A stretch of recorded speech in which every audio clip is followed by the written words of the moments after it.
अस्सलाम वालेकुम गाइस, आज मैं आपको बताऊंगी अमीलो ब्लास्ट के प्रोडक्ट्स में अपने कौन कौन से पॉइंट्स जो हैं वो याद करने हैं। ठीक है, इसमें पहले अमीलोजेनेसिस और नॉन अमीलोजेनेसिस इन दोनों की डेफिनेशन और डिफरेंसेस लिखे हुए हैं। ठीक है कि 90% इसमें मालिकुलर वेट होता है और जो नॉन अमीलोजेनेसिस हैं उनमें 10% होता है। इनका लो मालिकुलर वेट है, इनका हाई मालिकुलर वेट है और इनमें ये प्रोटीन्स इन्वॉल्व है।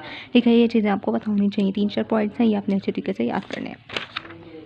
देन नेक्स्ट पेज पे ये ruffled and ameloblast and smooth and ameloblast इन दोनों की डायग्राम बनी हुई है। ये आपने अच्छे तरीके से याद करनी है, मोस्ट इंपॉर्टेंट SCQ है। ठीक है, डायग्राम भी आती है और डिफरेंस भी आता है। डिफरेंस में आपने इसकी डायग्राम्स बनानी है और साथ में इसके जो पॉइंट्स हैं वो लिख लें, जैसे कि इसके टाइट जंक्शन जो है वो डिस्टल एंड पे हैं। ठीक है, और इसके जो टाइट जंक्शन हैं वो किधर हैं, प्रॉक्सिमल एंड पे है। ठीक है, इसके अंदर बेसल अमीना है और इसमें कैल्शियम आयंस की क्रिस्टल्स जो है वो प्रेजेंट है, इसमें कैल्शियम आयन की क्रिस्टल्स प्रेजेंट नहीं है। ठीक है, और इसमें ये वाली प्रोटीन्स इन्वॉल्व है, इसमें प्रोटीन्स नहीं इन्वॉल्व। इनकी pH आपको पता होनी चाहिए। ठीक है, तो यही 4-5 डिफरेंसेस हैं, ये आपको पता होना चाहिए। ठीक है, और ये जो इनकी 80% और 20% लाइफ स्पैन है, ये आपको पता होना चाहिए। ठीक है, ये रफल एंडेड और स्मूथ एंडेड अमीलोब्लास्ट में डिफरेंसेस हैं, ये आपको आने चाहिए। ठीक है, उसके बाद आपको डिफरेंट प्रोटीन जो है नॉन प्रोटीन का दूसरा नाम है, ये आपको पता होना चाहिए। बाकी सारा जो है वो आपने रीड आउट कर लेना है। ठीक है, उसमें बाद ये आ जाती है protein contributing growth in अमीलो।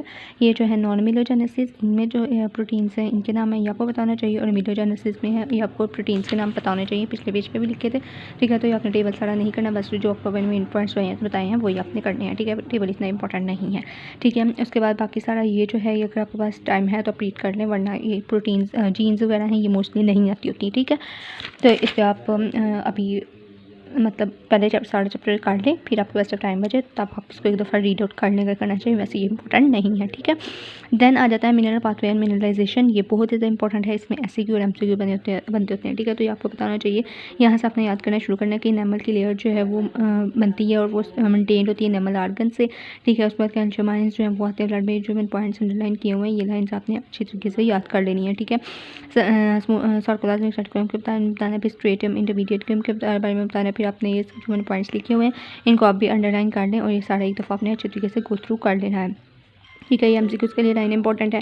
Then अमीलोजेनेसिस के जो पैटर्न ऑफ मिनरलाइजेशन की फेजेस हैं, ये आपको दोनों फेजेस जो हैं वो आने चाहिए कि पार्शली मिनरलाइजेशन होती है, फिर उसके बाद सेवरल स्टेजेस में मिनरलाइजेशन हो रही होती है। ठीक है, तो याद आपने इसको अच्छे तरीके से याद कर लेना है। रेगुलेशन ऑफ pH जो है इसके पास पहली लाइन आपने पढ़ लेनी है, बाकी सारे इतने इंपॉर्टेंट नहीं है। ठीक है, उसके बाद स्ट्रक्चर्स आ जाते हैं। स्ट्रक्चर्स में रॉड इंटररिलेशनशिप्स हैं, ये मोस्ट इंपॉर्टेंट है। इसके आपने ये पहले डेफिनेशन याद करनी है और ये भी आपको बताना चाहिए कि इसके परपेंडिकुलर क्या है और इसके वर्टिकली क्या है। ठीक है, हॉरिजॉन्टली क्या क्या क्या चीज़ें इन्वॉल्व है।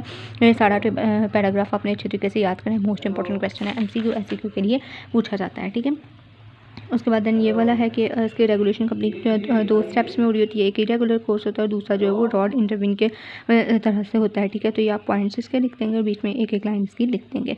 ठीक है, तो ये आपने अच्छे तरीके से याद करना है। उसके बाद ट्राई ऑफ रिजल्ट्स, इसकी पहले इसकी ये डेफिनेशन लिखी है। Weekly rhythm is of enamel production result in the structural alternation of the rod.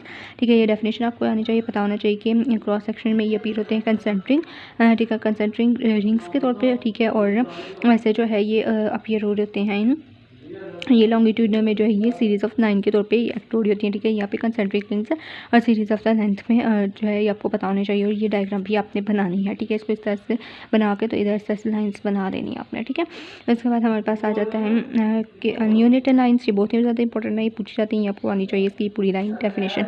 ठीक है, उसके बाद देन हमारे पास आ जाता है एसिनुएटेड इंक्रीमेंटल लाइन्स। ये दोनों न्यूनेटल लाइन्स और एसिनुएटेड इंक्रीमेंटल लाइन्स, ये 2 लाइन्स हैं स्ट्राई ऑफ हेडफिश की। ठीक है, ये पूछी जाती हैं, तो ये दोनों आपने लिखनी है और साथ में इसकी जो लाइन्स लिखी हुई हैं भी आपने लिखनी है कि सिस्टमेटिक डिस्टर्बेंस जब होती है तो तब होती है। ठीक है, देन हमारे पास आ जाता है क्रॉस्ट्रेशन। क्रॉस्ट्रेशन पे इसकी डेफिनेशन है, पहले आपको ये इसकी डेफिनेशन आपने लिखनी है।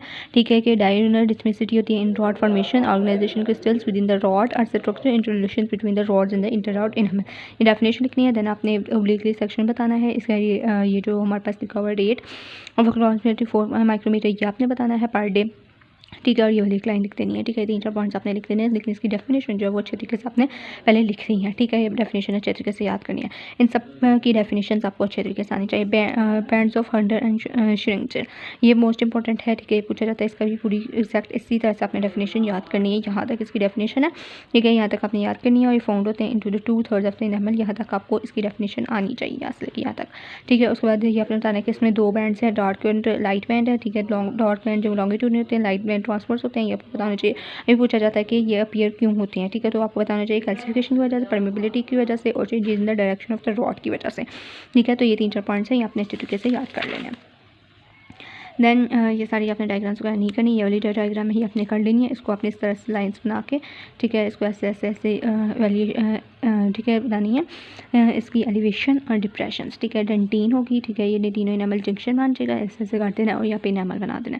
ये इनेमल है और ये डेंटीन है और उसके अंदर यानी कि ये सारा पिंक कर देना, उसको दरमियान में बेशक आप पर्पल हिस्टो पेंसिल से करते हैं, ठीक है। और ये लाइन आपको MCQ के लिए आनी चाहिए कि जंक्शन इज एन स्केलोप प्रोफाइल, ठीक है। तो इनके जो जंक्शन मान रहे हैं वो स्केलोप प्रोफाइल की तरह का है, ठीक है।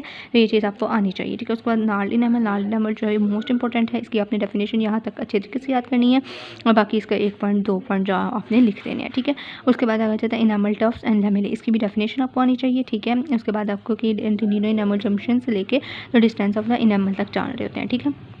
उसके बाद आपने बताना है कि इसकी ये डायग्राम आपने बनानी है, ठीक है। इनेमल टफ्स बनाने हैं, इनार्ली इनेमल जो उसकी ये डायग्राम आपने बनानी है, ठीक है। इस तरह करके सर्टिफिकेटेड अपीयरेंस में इसकी डायग्राम बना देनी है और बता देना कि इनार्ली इनेमल है, ठीक है। ये चीज़ आपको पता होना चाहिए और पता होना चाहिए कि ये कस्प ऑफ द टीथ पे होता है, ठीक है, और इंसाइड ऑफ द टीथ पे होता है। देन हमारे पास इसमें टफ प्रोटीन्स प्रेजेंट होती हैं, ये आपने प्रोटीन वाली लाइन बतानी है एक दफ़ा, ठीक है। और उसकी ये वाली डायग्राम इस तरह से बना देनी है कि डेंटिनो इनेमल जंक्शन से लेके इनेमल तक जो जा रहा है वो क्या है, इनेमल टफ्स हैं, और ये नीचे वाले हैं जो डेंटिन से लेके इनेमल जंक्शन जा रहे हैं, ये क्या है, लैमेलेस हैं, ठीक है। ये चीज़ आपने बता देनी है, ठीक है। टफ प्रोटीन्स इस पर प्रेजेंट होती हैं, ये आपने बताया। उसके बाद लैमेले की डेफिनेशन यहाँ से लेके यहाँ तक है, ये आपने इसी तरह से याद रखनी है, ठीक है। और इसके बाद हमारे पास आ जाते हैं क्रैक्स वो हैं जिनमें ऑर्गेनिक मटीरियल जो प्रेजेंट नहीं होता है, जो लैमेले है उनमें ऑर्गेनिक मटीरियल बहुत ज़्यादा प्रेजेंट होता है, ठीक है। ये डिफरेंस पूरा जाता है, तो ये आपने बस 2 बातें इसमें अच्छे तरीके से याद रखनी है। और बाद dentino enamel junction and enamel spindle, ये डेंटिनो इनेमल जंक्शन की डायग्राम बनी हुई है, ठीक है, स्केलोप प्रोफाइल में, ठीक है। ये आपको बताना चाहिए कि जंक्शन जो बनता है between the enamel and dentin, उसे हम लोग डेंटिनो इनेमल जंक्शन कहते हैं। इनेमल स्पिंडल्स यहाँ से लेके यहाँ तक अपनी एग्जैक्ट डेफिनेशन इसकी याद करनी है, ठीक है। उसके बाद ये जो 2 मैंने लाइन्स लाइन की इनको एक दफ़ा आपने रीड आउट कर लेना है, ठीक है। उसके बाद आ जाता है इनेमल सरफेस।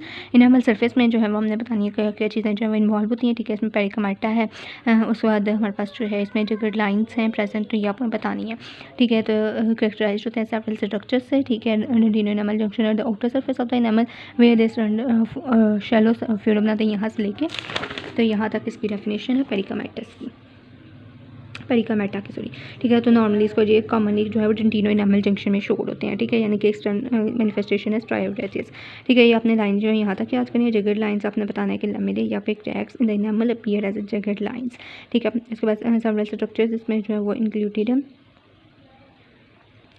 ये आपने सारे एक दफ़ा जो है वो रीड आउट कर लेना, ठीक है, इतना इंपॉर्टेंट नहीं है। उसके बाद एचेंज में आपने जो है ये जो मैंने लाइन्स अंडरलाइन की हुई हैं इसी तरह से आपने ये पॉइंट्स जो हैं वो अच्छे तरीके से याद कर लेने हैं, मोस्ट इंपॉर्टेंट, ठीक है। इनके पहले रीजनरेशन वाली, फिर इन्वेस्टिगेशन एट्रिशन होती है, ये आपने बताना है। Ageing of the enamel, dark age के साथ टीथ जो वो डार्क होने लग पड़ते हैं, केरीज प्रेजेंट होती हैं, ठीक है। और डीमिनरलाइजेशन स्टार्ट हो जाती है, ठीक है, सेमी परमेबल मेम्ब्रेन में, ठीक है। तो ये जो और जो फ्लोराइड कॉन्टेंट है वो इंक्रीज़ हो जाता है, रिड्यूस परमेबिलिटी रिड्यूस हो जाती है, ठीक है। तो ये 4 पॉइंट्स आपने लिख देने हैं, ठीक है। उसके बाद आगे जाता है defects of the amelogenesis. Defect of the amelogenesis बहुत इंपॉर्टेंट है कि जो प्रोसेस ऑफ अमीलोजेनेसिस होता है, process of formation of enamel होता है, उसमें अमीलोजेनेसिस कहते हैं, ठीक है। तो उसमें अगर कोई डिफेक्ट आएगा तो उसे हम लोग डिफेक्ट ऑफ द अमीलोजेनेसिस कहेंगे। इसमें अमीलोजेनेसिस इम्परफेक्ट आ जाता है, ठीक है। इसकी आपने डेफिनेशन ऐसे याद रखनी है और ये जो मैंने पॉइंट्स लिखे हुए हैं इनको आप नोट डाउन कर लें, आपने भी यही पॉइंट्स बेशक लिख देने हैं साथ कि ये जो है रेयर डिजीज़ है और इनेमल डिस्प्लेजिया की वजह से होती है, क्राउन ऑफ द टीथ में जो मोस्टली इन्वॉल्व होती है, ठीक है। ये आपने चीज़ें जो है इसमें लिख लेनी है और इसमें 2 इसकी टाइप हैं, 3, ठीक है, हाइपोप्लास्टिक, हाइपोकैल्सिफाइड, हाइपो मैच्योरिटी डिफेक्टिव, ठीक है। तो ये आपने 3, और ये ऑटोसोमल रिसेसिव की वजह से होती है, ठीक है, डोमिनेंट की वजह से और रिसेसिव दोनों की वजह से होती है, ठीक है। ये 3-4 पॉइंट्स आपने इसमें याद कर लेने हैं। इसमें जो प्रोटीन्स इन्वॉल्व है म्यूटेशन की वजह से, ठीक है, ये जो म्यूटेशन जीन्स लिखी हुई हैं ना ये दफ़ा आपने रीड आउट कर लेनी है बस। और ये भी जो एक दफ़ा आपने रीड आउट कर लेना कौन सी जो इसमें प्रोटीन है वो इन्वॉल्व है, AMELX म्यूटेशन की वजह से हाइपोमिनरलाइजेशन होती है, ठीक है। और इसके बाद जेनेटिक डिस्प्लेसिया, ठीक है, इसकी 1-2 पॉइंट आपने याद रख लेना है। उसके बाद आपने बताना है कि 3 कंडीशंस हैं जिसमें इफेक्ट करती है इनेमल की फॉर्मेशन पे, ठीक है। तो आपने बतानी है, ठीक है। एक हमारे पास डिफेक्ट्स की इन द इनेमल की वजह से आ जाता है, एक टेट्रासाइक्लिन इंड्यूस्ड डिस्टर्बेंस की वजह से आ जाता है, फ्लोराइड की वजह से आ जाता है, ठीक है। इसमें जब मोल्टेड इनेमल बनता है डेफिनेशन पूछी जाती है, मोल्टेड इनेमल की डेफिनेशन क्या है, तो ये आपने बतानी है। And slightly and often seen in white patches of hypomineralized and altered enamel, ठीक है। तो ये सारा पैराग्राफ आपने अच्छे तरीके से याद करना है। उसके बाद क्लिनिकल एप्लीकेशन आ जाती है, इसमें फ्लोराइडेशन आ जाता है, एसिड एचिंग आ जाता है, डेंटल केरीज आ जाते हैं। फ्लोराइडेशन की आपको डेफिनेशन आनी चाहिए, ठीक है, ये जो पहली लाइन लिखी हुई है यहाँ तक ये आपको आनी चाहिए। उसका रूल आपको पता होना चाहिए कि केरीज की प्रिवेंशन में इन्वॉल्व होता है। फ्लोराइड अगर प्रेजेंट होगा तो क्या होगा, semi permeable nature of animal में क्या होगा, प्रेजेंस ऑफ फ्लोराइड इन्हांस क्या कर दिया। ये 3-4 पॉइंट्स आपको अच्छे तरीके से आने चाहिए, सारा आपने अच्छे तरीके से याद करना है। एमसीक्यू के लिए इंपॉर्टेंट और वाइवा क्वेश्चन में तो ज़रूर पूछते हैं, ठीक है। तो ये आपने अच्छे तरीके से याद कर लेना है, फ्लोराइडेशन, ठीक है। उसके बाद एसिड एचिंग आ जाता है। एसिड एचिंग जो है ये आपको बताना चाहिए कि बॉन्डिंग के लिए इस्तेमाल होती है, यानी कि इंपॉर्टेंट टेक्निक है जो कि फिशेस प्लांट्स में, ठीक है, और बॉन्डिंग में, रेस्टोरेटिव मटेरियल्स में, ठीक है, इन्वॉल्व है। और cementing of the orthodontic brackets जो हम लोग लगाते हैं उनके लिए, ब्रेसेस वगैरह में जो है वो इन्वॉल्व होती है बॉन्डिंग के लिए, ठीक है। तो ये आपने लाइन तीनों पॉइंट्स जो है वो अच्छे तरीके से याद करने, इनको आपने हेडिंग्स में लिख लेना कि यूज़ होती है फिशेस प्लांट्स में, बॉन्डिंग रेस्टोरेटिव मटेरियल्स में, एंड सीमेंटिंग्स ऑर्थोडोंटिक ब्रैकेट्स में, ठीक है। 3 पॉइंट्स आपने अच्छे तरीके से याद करने। इसकी 2 स्टेज हैं, first stage and second stage, यहाँ तक आपने अच्छे तरीके से दोनों स्टेजेस का याद करनी डिटेल। उसके बाद आपने बताना कि 3 एचिंग पैटर्न्स हैं जब हम लोग स्कैनिंग इलेक्ट्रॉन माइक्रोस्कोप में देखते हैं, ठीक है। तो वो कौन कौन सा, type 1, type 2 and type 3। Type 1 में क्या होता है कि रॉड्स की रिमूवल हो रही होती है, टाइप 2 पे इंटर रॉड्स की, और टाइप 3 जो वो लेस फ्रीक्वेंटली अकर होता है, ठीक है। उसके बाद most commonly held etching pattern depends on the crystal orientation पे ज़्यादातर डिपेंड कर रहा होता है, ये आपको पता होना चाहिए। बाकी सारा आपने एक दफ़ा रीड आउट कर लेना, ठीक है, इतना इंपॉर्टेंट नहीं है, ठीक है। उसके बाद जो है बस यही इसमें लिखा हुआ है, ठीक है। तो ये सारी चीज़ें जो मैंने आपको बताई हैं मेन ये आपने अच्छे तरीके से याद करनी है। इंशाल्लाह नेक्स्ट वीडियो में आपको नेक्स्ट बताऊंगी, ठीक है। और ये वाली जो डायग्राम है पेरिकामेटा की, ये जो यहाँ पे लाइंस बनी होती है हम पेरिकामेटा कह रहे हैं, ठीक है। ये थोड़ी बहुत चीज़ आपको पता होनी चाहिए। स्ट्राइयर डायग्राम भी आपने एक दफ़ा देख लेनी है, ठीक है। तो ये मेन पॉइंट्स आपने सारे अच्छे तरीके से याद करने हैं। इंशाल्लाह नेक्स्ट वीडियो में आपको नेक्स्ट बताऊँगी, ठीक है। वीडियो अच्छी लगी है तो लाइक करें, सब्सक्राइब करें, शेयर करें, तो हमें याद रखिएगा। अल्लाह हाफ़िज़।